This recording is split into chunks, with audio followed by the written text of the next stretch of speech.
From Wish TV and the All Indiana Podcast Network, this is the News 8 Daily 8 Podcast with Wish TV's Kylie Conway. A Wish TV News 8 update. Hi, this is Kylie Conway, and this is your News 8 Daily 8 for Monday, September 19th. The scattered showers and storms you had this morning are moving on out later this morning. We're going to have a partly cloudy afternoon, so you will see some peaks of sunshine out there. Not a bad day with temps in the mid-80s. Before we get to our talking about Queen Elizabeth II's funeral, which largely took over most of our daybreak newscast this morning, we do have some local headlines. One, we knew this was coming, but breaking news overnight. The Richmond police officer who was shot in the line of duty more than a month ago did die. Today, there will be a procession that will bring Officer Seara Burton's remains back home. The Richmond Police Department shared the news on social media just before midnight. Police say Burton passed away at 9:59 p.m., surrounded by her family. Police say a man shot Burton during a traffic stop on August 10th. We've covered this extensively. She's been on life support in Dayton until September 1st when doctors deemed her injuries unrecoverable. Since then, she's been in hospice care, a facility in Richmond that's been since the 3rd. Richmond police and other law enforcement agencies will escort Burton's body back to Richmond beginning at 1:30 this afternoon. The route will go onto I-75, then I-70, take US 40, then back to Richmond.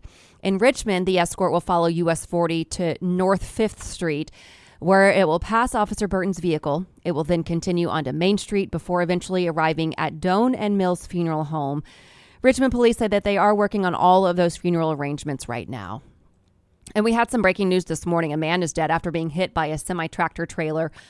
Our mobile news tracker was there this morning giving us the latest. It was on Lafayette and Commercial just before 5 this morning. That's kind of in the near northwest side. IMPD says that the semi-driver stayed there at the scene. Just as standard precaution, they did have a hospital take a blood draw that's required by law. Police have not shared the man's age. And a man is dead after a shooting on the west side of Indianapolis. It happened just before 11 last night on Centennial Street near 11th and Tibbs Avenue. IMPD says officers found the victim in his home. Police tell us they do not have any witnesses or suspect information to share with us yet on this case. The entire electricity grid is knocked out in Puerto Rico this morning. Hurricane Fiona battered the island and now heads toward the Dominican Republic. The territory's governor calls the storm's damage catastrophic. The National Weather Service determines the flooding levels to be historic.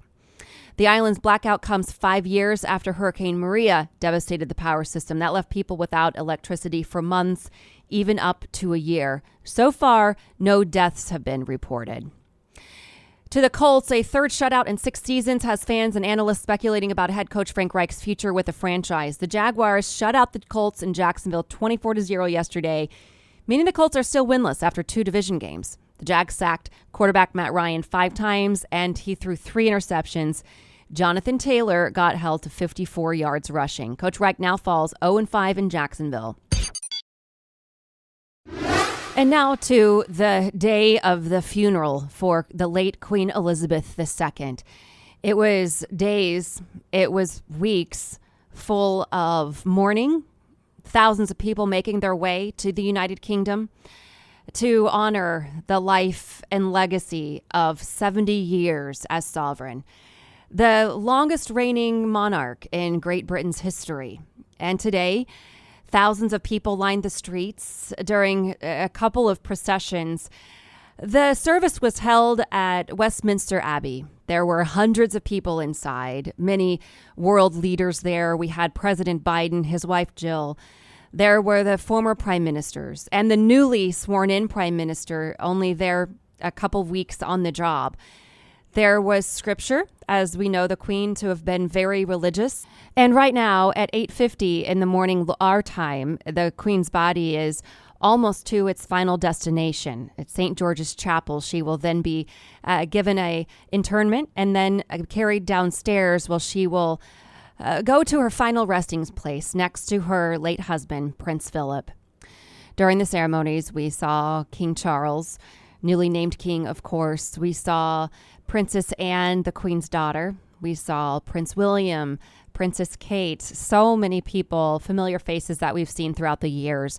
Such a somber occasion. These people not only mourning their queen, but their mother, their grandmother, their great-grandmother, in fact. But now, as I mentioned, the Queen is making her way to St. George's Chapel. It was lying in state, the Queen's body was, for days, where I'm sure you've heard just the thousands of stories, the thousands of people who waited more than 12 hours, the line at sometimes extending past 7 miles to get a brief glimpse of the Queen for the final time. That line was finally closed off last night around 10:30 local time there in London, and that made for the final person to make her way through the line. It was a woman around 6:30 this morning local time. So 6:30, fast forward some several hours to something that was years in the making. The thousands of military members who helped throughout the procession, and to give all of the ceremonial details that are just steeped in tradition. On Daybreak this morning, we had an expert with us regarding the royal family and everything that was going on in London today.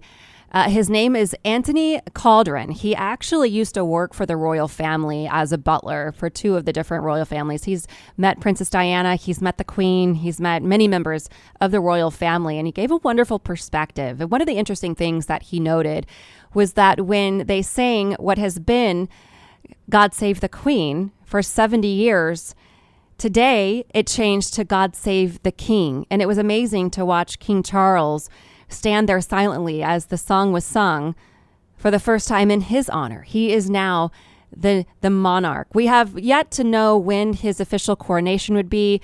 This morning, Anthony said that he would assume it would be sometime in the spring, given the length of time between Queen Elizabeth's crown and the coronation.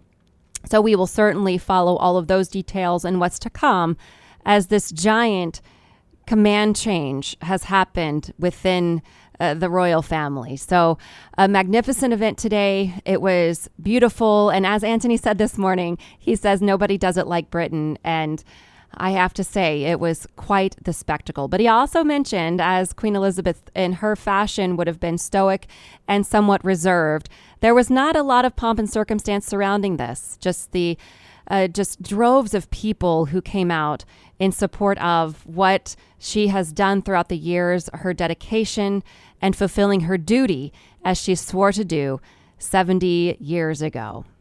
If you would like to know more about what happened this morning, if you weren't able to watch it, we have all of the coverage for you on wishtv.com. It's right there on the homepage right now. I've also shared some of that on my Facebook page, some of our coverage, so you're welcome to take a glimpse there. But again, always on wishtv.com. But for now, this has been your News 8 Daily 8. For Wish TV, I'm Kylie Conway, online at wishtv.com, and you can always follow us on Facebook when you search Wish TV. This is the News 8 Daily 8 podcast with Wish TV's Kylie Conway. A Wish TV News 8 update on demand. For even more, on demand and on the go. Connect with Wish TV on Facebook at wishtv.com and on the free Wish TV mobile app. Thank you for listening. And be sure to like, subscribe, and follow this podcast for updates every weekday morning on the All Indiana Podcast Network and wherever you get your podcast.